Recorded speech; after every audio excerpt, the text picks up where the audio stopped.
Thank you for joining us on the program, everyone. We turn our attention today to Nigeria's ambitious target of growing its gross domestic product to $1 trillion by 2030. For the Director General of the Bureau of Public Enterprises, hitting that milestone will require nothing short of a massive acceleration of economic growth, and that will be powered by innovation, private sector participation, and job creation. I mean, the kind that can truly lift families out of poverty. But beyond the numbers and projections lies a deeper question of whether or not Nigeria can become a truly productive nation. Because at the heart of growth is productivity, the ability to get more done with less waste, to deliver public services efficiently, and to turn government from a bottleneck into an enabler. And that's where governance innovation comes in, our ability to rethink how our ministries, departments, and agencies serve citizens, how collaboration with the private sector can indeed drive efficiency, and how leadership, strategy, and education can all align toward the purpose of national transformation. My guest tonight is someone who believes Nigeria can infinitely be more productive than it is today.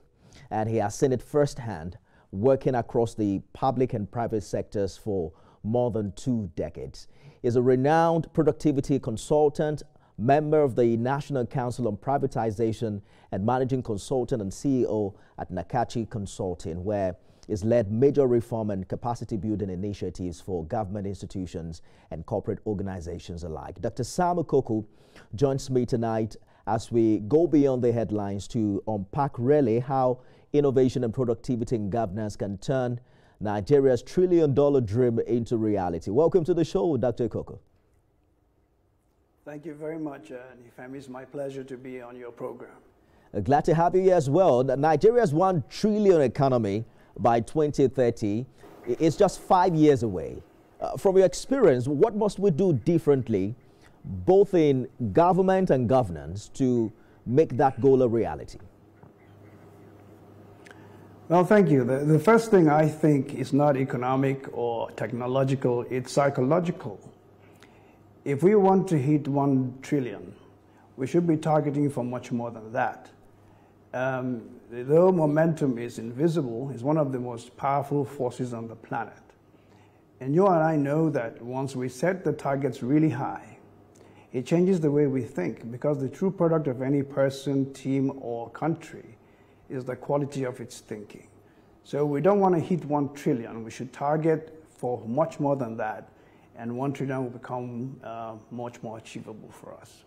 Absolutely. I think after rebasing the GDP, we hit about 37282 trillion. That's about $244 billion actually, approximately 30% upward revision from earlier figures last year. But you often say Nigeria is far less productive than it can be. In simple terms, where are we losing the most time, the most talent and energy, and how do you think we can really fix that? Well, one of the first things we have to understand is that government itself, it's the single largest employer, single largest investor into the economy. It's the same government that crafts policy and enforces policy. So if we had just 10% more innovation in government processes, I think it will lift the entire economy out of the doldrums and push us far ahead. Concerning the private sector, all of our growth, market penetration, regional growth is tied, locked into the SMEs.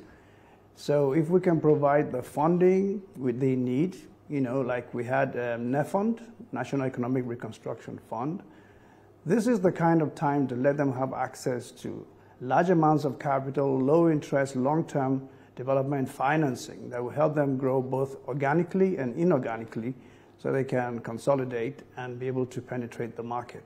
So that's there. All of this is totally different from the fact that each of us, government or public sector, should be incredibly more productive by having clear-cut visions, making sure that our plans are dovetailing together so that there's cumulative impact, and that everyone is staying accountable to what needs to get done. You know, when people hear innovation, they think of startups and tech. But how can government itself become innovative in delivering permits, justice, healthcare, or even education? Well, with government, they have to come through to what I call the citizen touch points. Government must really identify every single point where it touches the citizens' lives and begin to innovate around those touch points. It's not enough to just say innovation.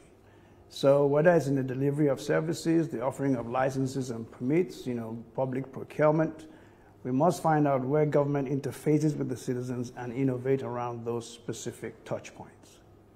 You recently questioned whether Servicom has truly delivered on its promise 21 years after launch.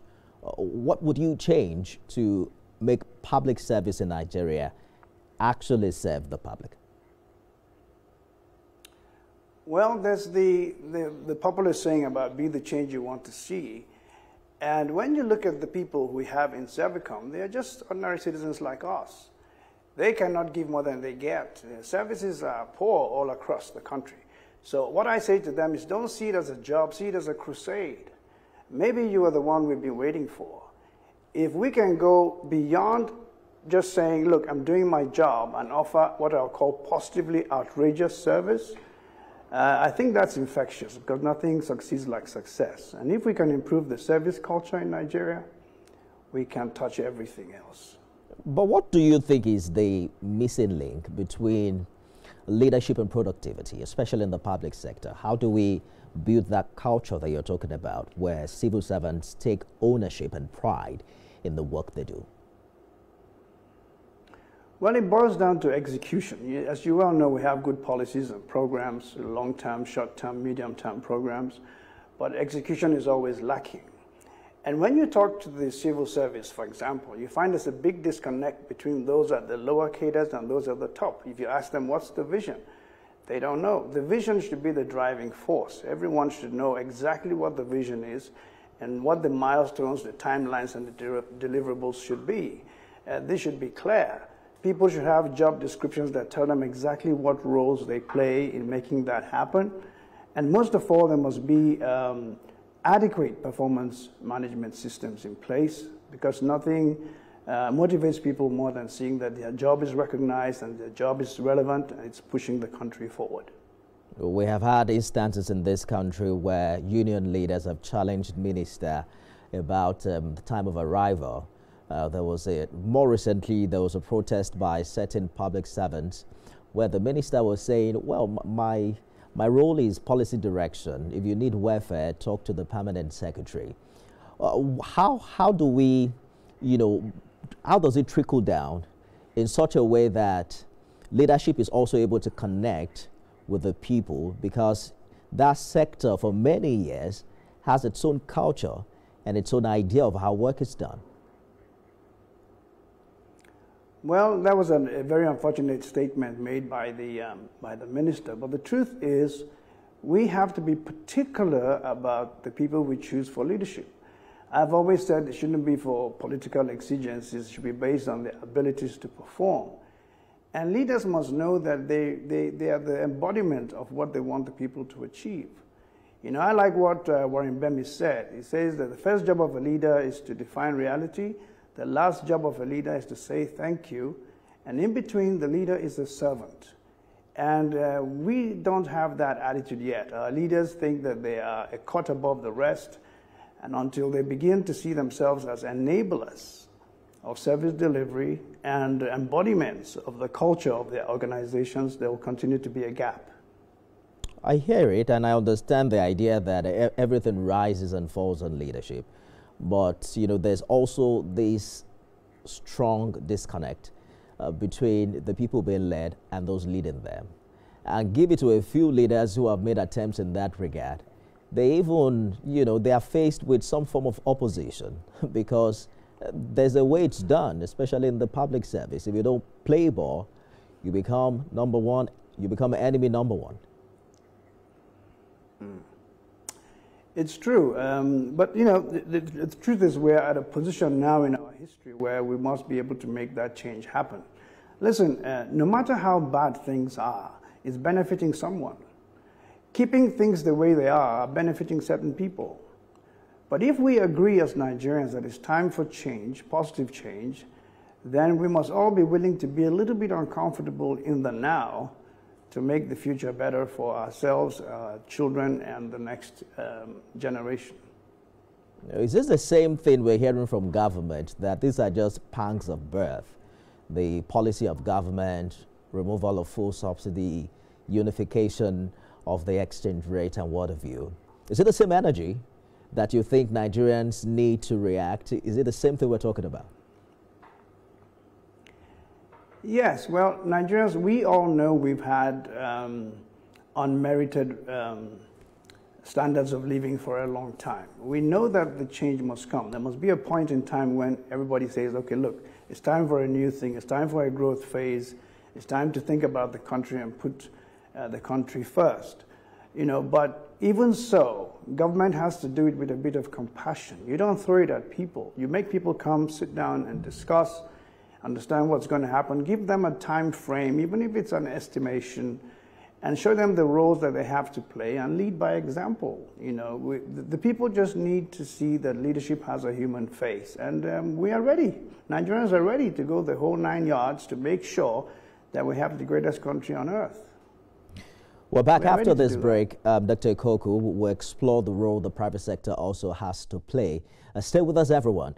Don't go away. Thanks for staying with us, everyone. Dr. Ikoku, thank you for staying the course on the show as well. You know, many have argued that government itself should be run more like a business, with targets, with timelines and consequences. It's perhaps why we've had to privatize many of our industries to see some level of functionality and effectiveness. But from your consulting experience, what stops MDAs, for instance, from operating with that same efficiency mindset? Well, the first one I would say after so many years is there are no consequences for poor performance. There are no consequences for good performance. And as long as you don't have that, people would default to what's convenient for them. When you look at the public sector in some other countries, you see they're just as efficient as the private sector. And that means we can do the same here. But people go to government with a different mindset. It's a time to get out of the, you know, sharing the national cake, you know, get job security, you know, get as much pay as you can with doing very little work.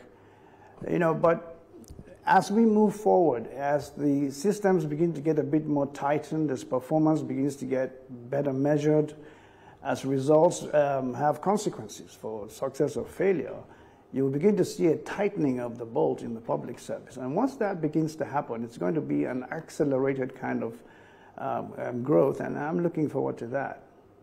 You've said productivity dies where accountability ends. Break it down for us. What practical systems can keep people and the agencies of government accountable for performance? Well, if you look at the new performance management system that's in place, it's in place really, in theory, it's not yet been practicalized because they're working on it. But it starts with a very different premise, which is what should have been in the first place. Number one, it says, what's the minister's compact with the executive council? What's the permanent secretary's compact with the ministers? What are the deliverables? And then it begins to look at all the staff and gives them job descriptions, which you know have been lacking in the public service. If you get a level 12 officer and say, what exactly do you have to do, or what are your key result areas, they can generally tell, but it's not codified. So once we have these job descriptions and key result areas, and then we have performance metrics measurements and key performance indicators, and we implement them, the culture will resist for a little while, but after some time, like I said, nothing succeeds like success. So it's about bringing accountability in, making people see what impact their roles have to play on the general economy. And I think people will feel better when they can see that their performance is acknowledged.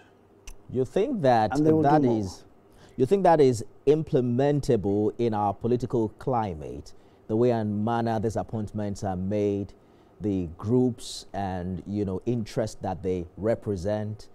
How do you sustain this culture, vis-a-vis being not necessarily politically naive? Well, Nifemi, this is a question that's above my pay grade, but I'll tell you this. Until we put the political systems in place where we know that the people we elected, the people we voted for, the people who are elected, when people are coming to the table with programs and can be held accountable, rather than playing the political chessboard where you deliver your local government, you deliver your state, I promise you some sort of title or some sort of office. When we begin to get to that point, we will find out that there will be really no difference, because politics will be aiding the economy will aid politics. But for now, they're running at parallel lines. Actually, not even parallel, they're moving away from each other. And we're getting people in office who shouldn't be in office. And hopefully, this particular administration, I hope, will begin the process of fine-tuning and putting round pegs in round holes. There's also the issue of branding and perception of the nation itself. The other day, I was speaking with the DG of NOA to help understand whether or not the agency's understanding of when Nigeria happens to you is the same thing as what it means on the street.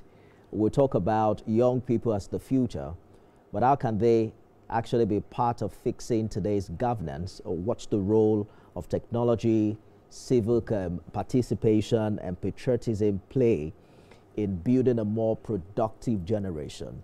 Do you see a bridge in between what young people feel about Nigeria and the actual productivity taking place, both at the private and public space? Again, that's a very wide question, but the truth is the average 17, 20-year-old Nigerian today does not know the Nigeria we started with. They've not been properly led, they've not been properly schooled in terms of what is acceptable behavior. If you go on social media today, you'll hear people lambasting their country, saying so many things about this country. And if you can be that mean about your country, why do you expect anyone else to take you seriously? Now, yes, they have a point. They can point to poor leadership, disappointments in the past. But why? The question is, why do they see it as if it's somebody else's concern? Why can't all of us see that Nigeria is our business and come to the table with something positive for a change? The National Orientation Agency should be far more visible and far more insidious in the way that it reaches out to people. Propaganda, for example, is required, especially in the age of social media. But it has to be positive propaganda that makes Nigerians proud about who they are, makes them stand strong, stand tall, and see that we are a team in the world community.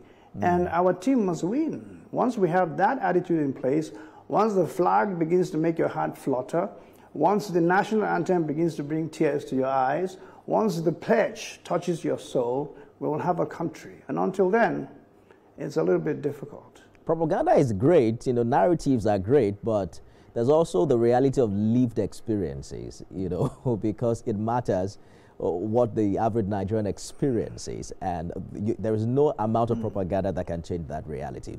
But you are big on flawless execution, and I want to take you back there quickly. What does that look like today in government terms, and how can we ensure great policies, as we've seen in our dear country, Nigeria, don't die at the implementation stage? Yeah. Well, there's a big thing about culture that's holding it back. But what I've done, and I think people like me, and I'm inviting everyone, consultants and patriots alike, to step forward and do what we can. In my organization, what we do is we have a corporate social responsibility called flawless execution. And we go to agencies, ministries, and departments that would have us, and we have a 3 to 4 hour high-level executive training on what flawless execution really is. And I can tell you, every time we have sessions with one of these people, they change. They come back to me and say, you know, that was amazing because that's what I've always felt. If we can have the right atmosphere. And that's why I insist that leaders should be part of the program. Because once you get leaders to understand that we have to close the gap between expectation and actual performance and bring that gap together, and our execution is flawless in terms of pursuing our vision and our mission objectives, then you'll be surprised the amount of energy, creativity, and innovation that's already sitting down in the staff you have right there, whether it's the public or private sector. So it's about letting people hear a different narrative of what's possible, and they will really get, I've seen things happen, Nifemi. People just step up and say, if it's going to be, it's up to me. And when the more of that we need, that's all it'll take. Listen, Nigeria is like anywhere else. We don't need everybody to change Nigeria. Just a few good people. And I'm calling those few good people through your program to come and step up, and let's take Nigeria where it needs to go. In your last engagement with the BP, you cited countries like Singapore, Rwanda, and Ghana as examples of efficient service delivery. What's one lesson you think we need to learn from those countries that can be realistically applied here? Well, take Singapore, for example. The people they take into government, not just anybody. They take people who have shown progress, advancement, leadership in their fields. Because I've always said that once the operators are smarter than the regulators, the economy will tank. So it's still the same question of getting the right people to lead. Once you get technocrats in government, and that's what Nigeria needs now, technocrats in government.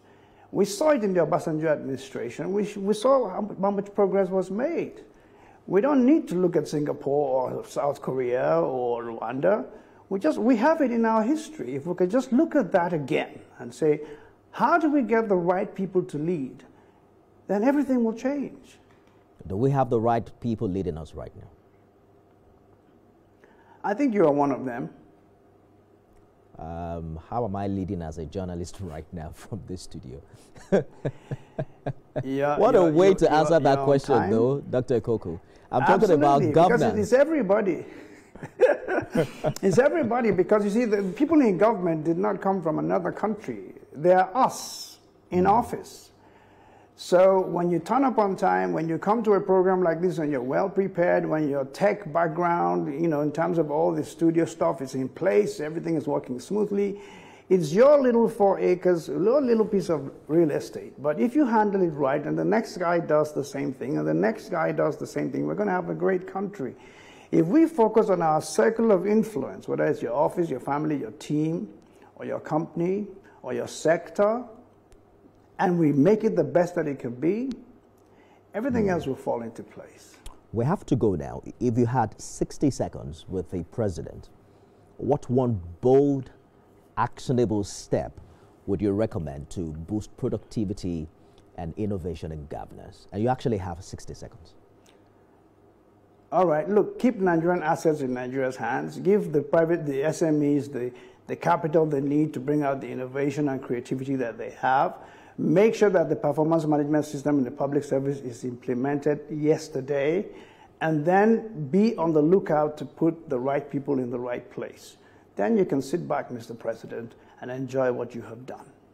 Productivity consultant, member, National Council on Privatization, managing consultant, and CEO, Nakachi Consulting. Dr. Sam Ikoku, thank you for talking to us.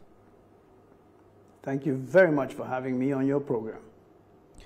And that's our show today, everyone. Remember, you can watch it again at midnight and 6 a.m. tomorrow. I am Nifemi Oguntoye. Do have a lovely weekend.